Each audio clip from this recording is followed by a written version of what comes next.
Dang, will you look at that? My garden is finally cooperating. The poles put themselves up. It's amazing. I don't feel the procrastination monster rearing its ugly head as much tonight. Maybe the fencing will even get up. That would be cool. Anyway, this isn't about my garden. This is about responding to Lamb Dog and his comments on taxation. um, we're probably not that far away from each other on taxation. Although I'm probably less likely to say that I enjoy being taxed than you might be. Yeah, I drive on the same sorts of roads you do. Much of it is handled with a federal tax. Then again, I kind of feel like, hey, if one state can't afford to build roads, why should I be building their roads for them? Chances are I will not be driving through Oregon. And if I do, I guess I put up with a few lumps and bumps. I don't really know that I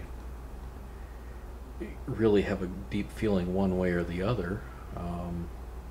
I think I'd feel a little bit less likely to complain about being taxed if the money were spent wisely and carefully. But seeing as the government has a way of never doing that which is wise and never doing that which is careful, I just don't see that happening. Oh, we seem to have even more fire alarms going off. Anyway, wanted to talk about taxation, and at this point, what is a fair amount to be taxed for the various levels. I almost think that's a moot point at this time. Our spending is so out of bounds that it doesn't matter. You could literally take 100% of the income of the top 10% of the income earners in the United States, and it probably wouldn't quite cover our debt, or deficit rather.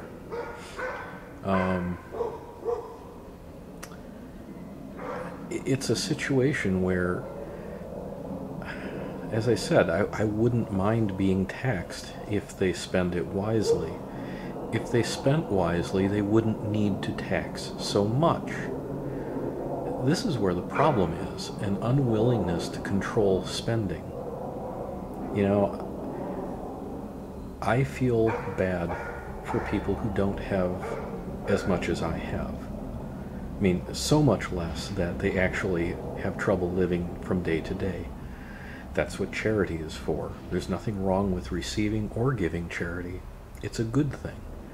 When money is stolen from me at gunpoint vis-a-vis government, it's no longer charity. It does me no good.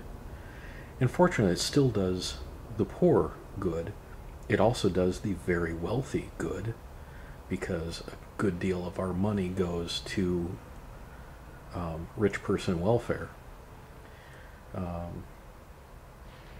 So, who decides what's enough? It just doesn't seem to be fair to me the way it's decided. You make a whole bunch of money, so we're going to charge you 35%. And we're not going to control our spending. And if things get worse, we're going to charge you 40%. Well, what kind of nonsense is that? That's stupid. That's not rule of law, because rule of law brings stability. That's what the whole thing is for. If you can't count on your expenses from year to year to year, smart people cut back in what they spend. So, anyway, that's my very long rambling take on it. Lamb Dog and I think we're pretty close on this. Some of the things you said, Lamb Dog, just got me thinking, and some of them kind of ticked me off a little bit, although I'm not quite sure why. I think it was your little mocking of the Tea Party. I'm not a Tea Party member, but most of the people I've met who are Tea Party members are decent people, and I don't think they need to be mocked. Maybe you weren't mocking them. I don't know. That's the way I took it. Maybe my skin is too thin. Anyway, peace out, dudes.